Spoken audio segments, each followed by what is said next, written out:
아멘. 제가 신학교 다닐 때입니다. 가끔씩 이제 청평에 있는 금식 기도원을 갔는데 언제가 집회에 참석을 하였습니다. 마침 그 기도원의 원장 목사님이 이제 예배를 인도하시면서 말씀을 전하셨습니다. 참 성경 말씀에 대해서 강조를 하면서 성경을 많이 읽으라고 그렇게 강조를 합니다. 참 기도원에서 말씀을 그렇게 읽도록 강조하는 것이 참 드문 일이다, 귀한 일이다 하면서 그렇게 한참 이제 설교를 듣고 있었습니다. 그런데 여러분 성경을 백독하십시오 그럽니다. 그래서 백독이죠. 저도 참 성경 백독이 참 제 인생에서 목표이자 꿈이기도 한데 말이죠. 과연 그렇게 할 수 있을지는 모르겠습니다. 아무튼 그런데 백독하십시오 그런다. 백독하면 어떻게 되는지 아십니까? 그래서 그냥 쳐다보고 있으니까 여러분 성경을 백독하시면 부자 됩니다. 딱 이렇게 말하더라고요. 참 그래서 제가 그 말을 듣고 그러니까 또 그 다음에 그냥 기도원에 모였던 사람들이 그냥 아멘 하면서 그냥 기도원이 떠나갑니다. 참 이 말씀을 이렇게 보고 아직도 생각이 나갔는데 물론 성경을 백독하다 보면 하나님의 말씀을 읽다 보면 하나님이 우리를 부자로 만들어 주실 수도 있습니다. 그런데 그렇게 성경을 백독하면 목표가 부자가 되는 것이 목표면 과연 그것이 건강한 신앙이 될까 하는 생각을 해보면서 참 씁쓸했습니다. 그래서 정말 성도들을 망치는 것이 목사구나 하는 생각을 한번 해보게 되었습니다. 그래서 우리가 살아가면서 정말 이 하나님의 말씀이 얼마나 소중한지를 생각해야 되는데 우리가 육체가 몸이 건강하기 위해서는 정말로 좋은 음식을 먹어야 됩니다. 변하지 않고 변질되지 않고 썩은 음식을 먹지를 않아야 됩니다. 저 같은 경우에도 음식에 굉장히 예민합니다. 왜요? 다른 음식 가리지 않고 다 먹습니다. 맛이 있든 없든 짜든 뭐든 다 그냥 신경 안 쓰고 다 먹습니다. 그 대신에 조금이라도 변질됐다 싶은 음식은 그냥 대부분의 그냥 몸에 거부 반응이 옵니다. 먹고 배탈이 나고 대부분의 알레르기가 나오거든요. 그래서 정말 변질된 음식은 우리 몸을 그렇게 건강에 참 해치지요. 그럼 우리가 영적으로 믿음 생활을 해치는 것이 뭘까요? 바로 하나님의 말씀입니다. 우리가 믿음을 얻게 되는 것도 하나님의 말씀을 들음으로 인하여 믿음을 얻게 됩니다. 그리고 우리가 믿음이 자라고 성장하는 것도 바로 하나님의 말씀으로 인하여서 성장하게 됩니다. 그리고 우리가 건강한 믿음을 가질 수 있는 것도 우리가 참된 진리의 하나님의 말씀을 듣고 그 말씀을 지켜 살아갈 때에 우리가 건강한 믿음의 소유자가 되게 되는 것이죠. 그 대신에 변질되고 왜곡된 하나님의 말씀을 듣게 되면 그것으로 인하여 우리의 신앙이 병들게 되고 그것으로 인하여 우리의 삶이 병들게 되고 그것으로 인하여 하나님의 심판을 받게 된다는 것이죠. 징계를 받게 된다는 것이죠. 그런 측면에서 본다면 우리가 참된 말씀을 들어야 되는데 그런 측면에서 본다면 또한 하나님의 말씀을 바르게 참되게 전한다는 것이 얼마나 소중한 것. 그래서 선지자들, 지금으로 말하는 목사, 장로, 그냥 선지자들, 제사장들이 얼마나 소중한지 우리가 다시 한 번 더 그 역할이 소중한지를 깨닫게 되는데 오늘 우리가 읽은 본문의 말씀을 보면 지금까지 하나님께서는 이스라엘 백성들의 타락상에 대해서 이스라엘 백성들이 앞으로 닥칠 심판에 대해서 그들을 또 타락하게 만든 지도자들의 잘못에 대해서 하나님께서 엄중하게 문책을 하시고 난 다음에 오늘은 그냥 직접적으로 누구에게 주시는 말씀인가요? 바로 선지자들에 대한 말씀이라고 말합니다. 선지자들에게 대한 말씀인데 결과적으로 오늘 말씀을 보면은 너희들 선지자들이 하나님의 말씀을 올바르게 전하지 않고 거짓된 것을 전하여서 이 백성들이 이렇게 물러나게 되었다고 합니다. 그러면서 보니까 이 11절을 보니까 여호와의 말씀이니라 선지자와 제사장이 다 사악한지라 내가 내 집에서도 그들의 악을 발견하였다 그럽니다.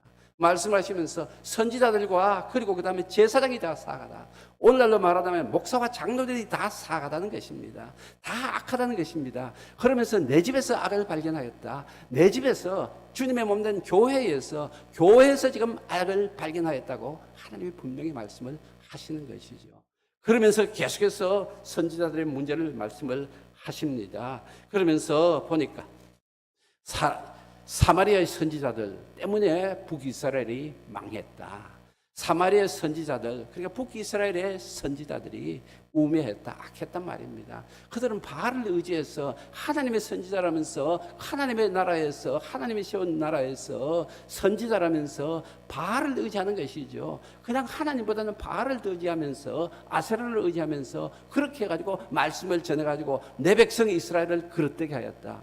결과적으로 북이스라엘이 망한 것 선지자들이 사마리아 선지자들 때문이라고 말씀하시죠.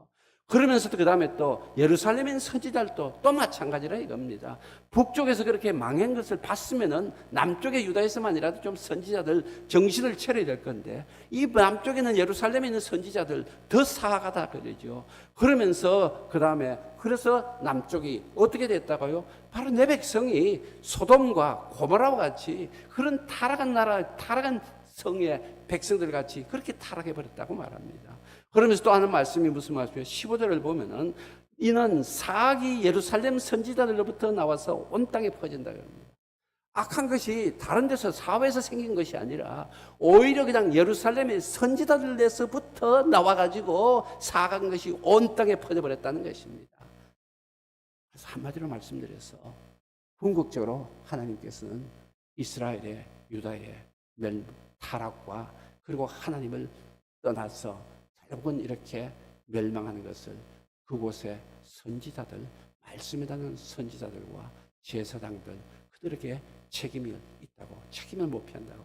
그러면서 그들에게 때가 되면 엄한 벌을 내릴 것이다. 뭐 각종 벌에 대해서는 많이 있죠. 그들 결코 승하지 못할 것이다면서 엄벌을 내릴 것이라고 분명히 말씀을 하고 계십니다. 그래서 정말 이와 같은 말씀을 보면은 참 우리가 다시 한 번 더 우리 자신의 정말 위치를 돌아보면서 우리가 올바른 믿음의 생활을 한다는 거 정말 조심해야 됩니다. 믿음의 연륜이 쌓여가면서 정말 세상 사람들에게서 우리가 하나님의 자녀라고 그렇게 인정을 받을 때마다 받으면 받을수록 우리는 더욱더 우리 자신이 정말 올바른 믿음에 서 있는가 돌아보도록 해야 합니다. 그래서 고린도후서에서도 사도 바울을 통해서 말씀하죠. 너희들이 믿음에 서 있는가 다시 한 번 더 확인해 보라 그럽니다. 우리는 교회를 다니니까 목사니까 장로니까 집사니까 그러면서 내가 이 정도 직분을 가지고 교회에서 이렇게 섬기고 있으니까 이런 역할을 하니까 내가 뭐 잘하고 있다 생각하는데, 하나님은 우리 한 사람 한 사람에게 엄중히 말을 합니다. 정말 믿음에 서 있는가 돌아보라고 우리에게 다시 한 번 더 이렇게 말씀해 주시면서, 전형적으로 오늘 여기 있던 거짓 선지자들이 어떤 사람들인가, 거짓 선지자, 거짓 예언자들이 어떤 사람인가를 아주 그냥 구체적으로 지적을 해 주십니다. 바로 이거는 바로 오늘날 바로 우리들에게도 주시는 지적의 말씀이죠. 그러면서 하나님은 어떤 말씀하십니까? 너희들 이제 선지자의 말을 듣지를 말라고까지 말씀을 하시죠. 선지자의 말씀을 듣지를 말아라. 그러면서 오늘 말씀을 보면 거기에 그렇게 있죠. 왜 그럴까요? 이 선지자들 전부 다 거짓말을 말한다 이거죠. 거짓말을 말하는 선지자의 말을 듣지를 말라고 그렇게 말씀을 하십니다. 말씀이. 그래서 우리가 어떻게 해야 될까요? 정말 이제부터 하나님의 말씀을 정말 바르게 전해야 되고, 말씀을 전하는 사람들은 바르게 전해야 되고, 그 다음에 믿음의 어른들은 정말 믿음의 어른다운 모습을 보여야 되고 행동을 해야 되고, 그리고 단 우리도 하나님의 말씀을 바르게 들어야 하는 것이죠. 16절에 보니까 그러죠. 만군의 여호와께서 이와 같이 말씀하시되 너에게 예언하는 선지자들의 말을 듣지를 마라 그럽니다. 아예 그냥 이제 그냥 선지자라고 나와서 그런 말 듣지 말라는 겁니다. 지금 말하면 목사들 말 듣지 말라는 거랑 똑같습니다. 그러니까요. 그 말은 무엇일까요? 정말 그만큼 참된 하나님의 말씀을 전하는 참된 선지자는 없고 전부 다 그냥 거짓말을, 그냥 하나님의 말씀도 아닌 자기 말을 하고 있다 이거죠. 그래서 이 거짓 선지자들, 이 당시 선지자들이라는 사람들이 어떤 모습이었는지 우리 한번 오늘 말씀을 통해서 돌아보면서 목사인 제 자신부터 정말 또 우리가 교회에서 믿음 생활하는 우리 모두가 한 번 더 우리의 믿음을 돌아보는 계기가 되었으면 합니다. 이것이 우리의 반면교사가 좀 되었으면 합니다. 그래서 우리 때문에 세상이 물러내졌다, 우리 때문에 세상이 사악해졌다, 우리 때문에 어떻게 됐다는 하나님의 책망을 듣지는 않아야 되겠습니다. 우리로 인하여 조금이라도 세상에 물러난 것이 막아졌다, 우리로 인하여 조금이라도 세상의 부패가 정말 더뎌졌다, 그런 어떤 그걸 우리가 듣도록 해야 되지. 우리 때문에 이렇게 되었다, 정말 사악한 것이 예루살렘 선지자들부터 퍼졌다, 사악한 것이 예수말교회 목사로부터 퍼졌다, 사악한 것이 동백에 있는 교회의 목사들로부터 장로들부터 퍼졌다는 이런 하나님의 책망은 우리가 듣지를 말아야 하겠습니다. 그래서 우리가 살아가면서 어떻게 해야 될지 오늘 말씀을 통해 보는데요. 먼저 보니까 하나님께서는 14절에서 말씀을 하죠. 예루살렘에 있는 선지자들이 어떻게 돼요? 가정을 봤는데 어떻게 해요? 바로 그들은 간음을 행하며 거짓을 말한다 이겁니다. 간음을 행한다 이거죠. 이 간음은 뭐를 비교합니까? 우상 숭배입니다. 우상 숭배로서 말한다면은 정말 우리가 육체적으로 보면은 간음을 한 육체적인 간음이지만 이것은 이제 우리가 영적으로 간음은 우상 숭배를 하고 있다는데 선지자들이 우상 숭배를 한다는 것입니다. 예루살렘 성전에 있는 제사장들이 우상 숭배를 하고 있다는 것이죠. 우상 숭배가 뭘까요? 바로 하나님 외에 다른 것을 더 의지하고 더 신뢰하고 그것을 더 소중히 여기고 더 사랑하면서 살아가는 사람들이라는 것이죠. 하나님을 말씀을 전하는 선지자, 제사장들이고 하나님의 말씀대로 백성들을 가르치는 장로들, 제사장들이라면은 어떻게 해야 된다고요? 정말로 하나님의 말씀만을 신뢰하고 하나님만을 섬겨야 되는데 그들이 앞장서 가지고 우상 숭배를 하고 있다는 것입니다. 오늘 목회자들 정말로 우리가 다시 한번 더 돌아봐야 합니다. 제가 이런 말씀이지만은 지금까지 제가 어떻든 많은 금액은 아니지만 언젠가 여러분 기억하실 것입니다. 우리 교회에서 총신 후원의 예배를 한번 드린 적이 있습니다. 총신 신학대학원에 교수님이 오셔가지고 교수님 목사님이 오셔가지고 예배를 드리고 말씀 전하고 우리 그때 각자 얼마씩 개인적으로 후원 약속을 또 서약을 하고 그리고 그 다음에 또 교회도 하고 이런 적이 있습니다. 저도 그 당시 그렇게 개인적으로 서약을 했는데 거기 벌써 엄청 오래됐습니다. 10년이 넘습니다. 그래 됐는데 제가 며칠 전에 지난달로서 총신 후원 끊어버렸습니다. 제 모교이지요. 그 다음에 또 제 거기 나오는 저로서는 정말 신학을 한 터전이지요. 그러는데 지금 요즘 신학교 이야기를 들어보니까 아예 그냥 신대원 학생들이 어떻게 되고 있다고요? 정말로 이제 세상에 일반 학교에 다니는 학생들과 똑같다는 것이에요. 그보다 오히려 한 수 더 한다는 거예요. 아예 신대원 학생들 지방에 있는 교회나 와볼 생각도 안 한다는 거예요. 서울에 있는 교회에 얼찐거리가 거기서 어떻게든 붙어가지고 있다가 그러다가 거기서 스펙 좀 쌓아가지고 그래가지고 또 어디서 청빙하면 가가지고 하고 이거는 완전히 그냥 세상에 사람들의 세상에 하는 청년들의 가치관보다도 더 세상적이죠. 더 우상 숭배라 이거죠. 그래서 이런 애들이 교육하고 있는 거기서 훈련을 받고 앞으로 목회자가 되겠다고 후원할 마음이 딱 끊어지더라고요. 딱 끊어져요. 그래서 그냥 많은 금액이 아닙니다. 작은 금액이라도 후원하고 싶은 마음이 안 생겨버리죠. 왜요? 목회자들부터 앞으로 목회자를 지망하는 사람부터 간음을 하고 있다 이거예요. 세상의 가치관을 따라가면서 우상을 숭배하면서 이런 시대가 되는 것인데 지금 우리 이 시대에 우리 목회자들이 유다 멸망 시기에 선지자들과 다를 바가 뭐가 있냐 이런 생각을 한번 해보게 됩니다. 그리고 그 다음에 또 우상숭배가 목회자들도 돈이 우상숭배가 되어가고 있다는 것이지요. 어떻게든 그냥 월급을 많이 주는데 찾아가게 되고 어떻게든지 그냥 또 좋은 대우를 받는데 찾아가게 된다는 것이죠. 그게 사사기 시대에 좋은 데를 찾아가고 다니는 레위인과 또 무슨 차이가 있나 이겁니다. 그래서 이런 어떤 시대를 바라보면서 다시 한번 더 우리가 정말로 가치관 바르게 해야 됩니다. 우리 신앙생활하는 사람들 가치관을 바르게 해야 됩니다.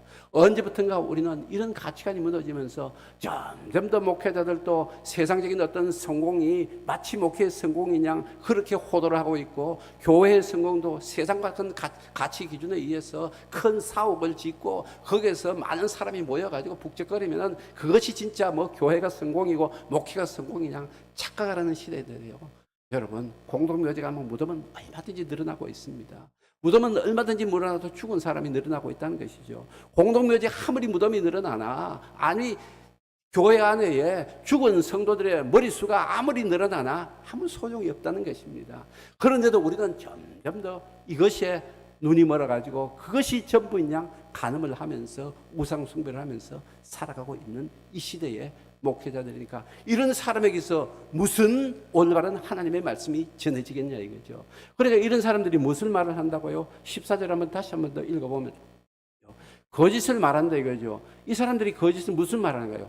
악을 행하는 자의 손을 강하게 하여 사람으로 그 악에서 돌이킴이 없게 한다는 것입니다. 악을 행하는 사람들에게는 악을 하면은 벌을 받는다고 말을 해야 될 것인데 악을 행하는 사람들에게 오히려 면죄부를 준다는 것이죠. 그렇게 해도 괜찮다는 것입니다. 그렇게 해도 괜찮다 그러니까 악을 하는 사람들은 그렇죠. 선지자들한테서 제사장들한테서 야 그렇게 해도 괜찮아 그러면서 그러니까 악을 행하는 사람 더 악한 행동을 아주 그냥 습관같이 밥 먹듯이 한다는 것이죠. 그리고 그 다음에 또 여기서 보니까 악을 행하는 사람이 어떻게 해요?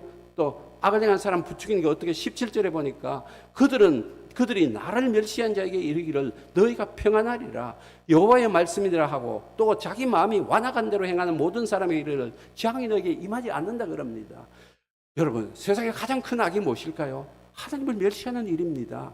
하나님을 멸시하는 일이면 어떨까요? 하나님께서도 멸시한다 그러죠. 그런데 여러분 알죠? 엘리 제사장 집안을 알지 않습니까? 그 아들들이 얼마나 망나니 짓을 했습니까? 그리고 제사를 드린 것을 얼마나 멸시를 했습니까? 그러니까 하나님이 나를 멸시한다 이거죠. 하나님의 드리는 제사를 멸시하는 그들은 제사장은 하나님을 멸시하는 일이라고 분명히 말씀하시면서 하나님은 나는 나를 멸시하는 자를 경멸하겠다. 그리고 나를 존중하는 자를 내가 존중해 주겠다는 건데요.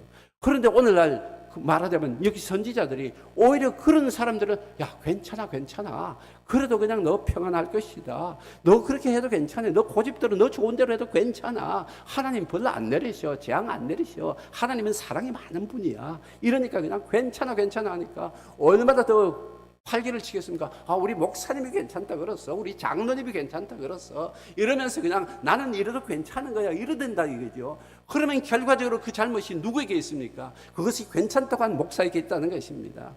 어떻게 하나님의 말씀을 전하는 사람이 하나님을 멸시하는 사람에게는 하나님이 경멸한다. 하나님이 벌을 내린다는 분명한 메시지를 전해야 되겠는데 하나님은 사랑이 하나이시며 뭐 형편이 없어서 형편이 그러면 어떻게 하겠습니까? 이러면서 굉장히 인간적으로 이해해 준 척하면서 이렇게 되고 나면은 결과적으로는 그 사람을 죽이게 된다 이거죠. 그 사람이 더욱더 악에 빠지게 되고 그 사람이 회개할 기회를 오히려 그냥 더 막아버리는 것을 누가 한다고요? 선지자와 제사장들이 하고 있었다는 것입니다. 여러분 저도 참 이 말씀을 보면서 많은 생각을 해보게 됩니다. 제가 여기에서 하나님이 보내셨다 그래가지고 이 교회가 개척이 되는데 시작을 했습니다. 그러면서 제가 여기서 목회를 14년 반 가까이 했는데 정말 이 면에 있어서 정말 하나님 앞에 제가 굉장히 참 부끄러운 점이 많다는 것입니다. 아무리 생각해봐도 제 나름대로는 진실하게 목회한다, 바르게 목회한다 그러는데 여러분들을 정말 신앙훈련을 하는 면에서 이 점에 있어서 제가 너무나 정말 소홀했다, 너무나 단호하지 못했다 이런 생각을 한번 해보게 됩니다. 가끔 제가 이제 가끔 제가 집사님들에게 지나간 말 비슷하겠는데 제가 직장 생활을 너무나 오래 했기 때문에 사회생활을 너무나 오래 했기 때문에 오히려 그냥 당신들한테는 이것이 오히려 더 해가 될 수도 있겠다는 생각을 해봤습니다. 왜요? 제가 직장생활을 하면서 사회생활을 하면서 직장생활 사회생활에 애로사항을 잘하기 때문에 우리 직장 다니시는 분들의 애로사항을 너무나 현실을 너무나 잘한다 이거죠. 그렇지만 제가 그러니까 너무나 잘하다 보니까 많은 신앙생활을 본인의 재량과 형편에 맞게끔 신앙생활하도록 이렇게 이해를 해줬다는 것입니다.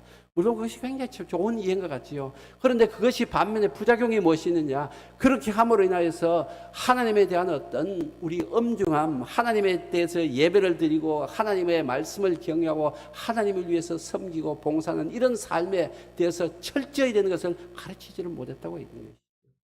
지금도 점점 더 그러면서 제가 언젠가 한번 들었습니다.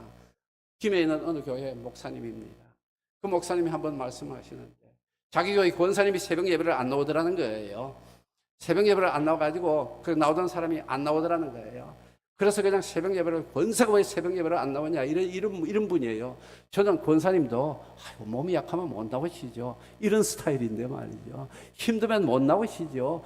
이렇게 바쁘면 못 나오시죠. 형편을 굉장히 소중히 했는데 이 목사님 그게 없어요. 권사인데 어떻게 새벽 예배를 안 나오냐 이래 됐는 겁니다. 그래서 한번 어느 권사가 안 나오길래 알아봤더니만은 고추 농사 짓느라고 아침마다 가서 고추밭에 물 주고 하느라고 새벽 예배를 안 나온다 이거예요. 그걸 들었다 이거죠. 그래가지고 어떻게 했는지 아세요? 그냥 낫을 가가지고 밤에 가가지고 그 집 고추밭에 그냥 고추 다 그냥 낫으로 다 베어버렸답니다. 그랬더니 그 권사님 난리 나는 것이죠. 그러더니 누가 베었는가 그러다 이제 목사님이 베었다는 건 알고는 말이죠. 교회 와서 목사님이 그냥 그럴 수 있냐고 완전히 그냥 막 울고불고 난리 났다는 것이 목사님한테 달려들면서.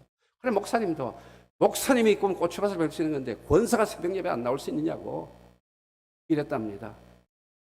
그래가지고 결국은 그 권사님 이제 승복을 하고 고추농사보다는 새벽 예배 나오는 것이 더 중요하다는 걸 인정을 했다는 것이죠. 제가 여러분들의 미안한 거 이걸 제가 못했습니다. 여러분 주일날 형편이 그러면 어쩔 수 없겠죠.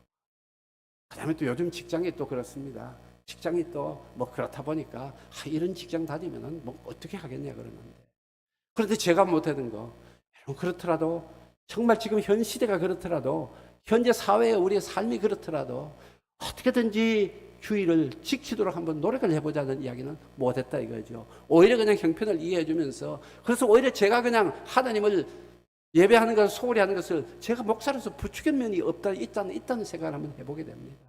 그래서 저도 지금 하나님이 저에게 주신 이 책망을 어떻게 감당해야 될까 지금 이 생각을 해보게 되는 것이죠. 우리는 당연하게 생각하는 것이죠. 주일 성수, 오히려 이제 강대상에서마저도 이제 주일 성수, 그냥 이제 모든 날이 같으니까 그러면서 교회에서 토요일 날도 예배 드리면 된다. 성당은 금요일 날 미사 드리더라. 이러면서 이제 주일 성수 안 해도 된다는 건데, 물론 모든 날이 같지만은 이름으로서 뭔가요? 우리가 하나님께 주일을 지킨다는 거, 이 말은 바로 하나님께 공적인 예배를 소중히 여긴다는 이것을 무너뜨려 버리게 된다는 것이죠. 그래서 예배는 내 형편대로 드리면 되는 거다 이런 것입니다. 여러분, 그거는 내 중심의 신앙생활이죠. 예배는 내 형편대로 드리는 것이 아니라 하나님이 정하신 날짜에 예배를 드리자, 공동체가 하나님과 약속한 날짜에 예배를 드리자, 이런 어떤 그것이 약속을 지키는 외형적인 것을, 형식을 지킴으로써 내면도 살아나는데요. 우리는 그렇더라도 마음으로만 잘 믿으면 돼. 나는 중심이 바로 선 사람이야. 여러분, 중심이 바로 선 사람은 형식도 지키게 되어 있습니다. 형식을 안 지키면서 중심이 바르게 섰다고요? 말만 하는 것은 말뿐입니다. 그래서 여러분 다시 한 번 더 생각을 해보죠. 정말 우리 이 시대에 거짓된 거 뭘까요? 악을 행하는데도, 하나님을 멸시하는데도, 자기 고집대로 막 하고 있는데도, 정말 멋대로 신앙생활 하는데도 괜찮아 하나님은 사랑이가, 집사님 형편이 그러니까 어떻게 하겠느냐고 이러죠. 정말 우리 이제 하나님의 말씀의 엄중함을 깨달아야 합니다. 우리 지난 월요일 화요일 수련회 했지요. 자, 수련회 우리 주제가 뭐였습니까? 회복이었습니다.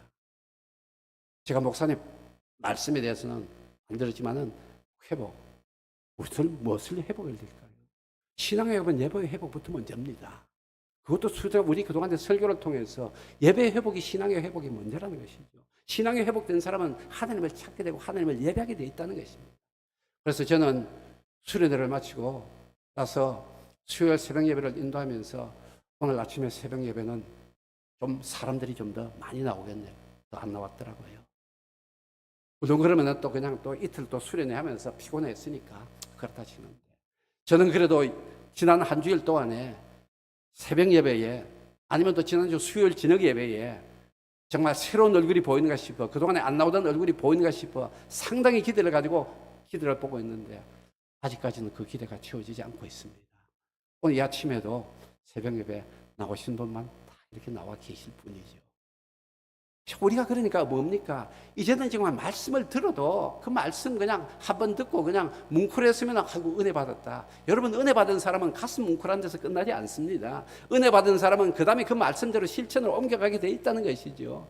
그래서 우리가 살아가면서 정말 이제 다시 한번 더 내 신앙 때문에 내가 속는 일은 없어야 됩니다. 내가 내 신앙을 속이면서 내 자신이 잘 믿다고 잘 민다고 착각하면서 살아가는 일은 없어야 되겠다 이거죠. 그러면서 그 다음에 또 여기서 또 거짓이 연한 사람들이 또 전하는 거 보니까 결과적으로 이 사람들은 헛된 것을 전하고 있다고 말씀을 하고 있습니다. 보니까 16절에 선지자들의 말을 듣지 말라. 그들은 너에게 헛된 것을 가르친다고 말하고 있습니다. 무엇이 헛된 것일까요?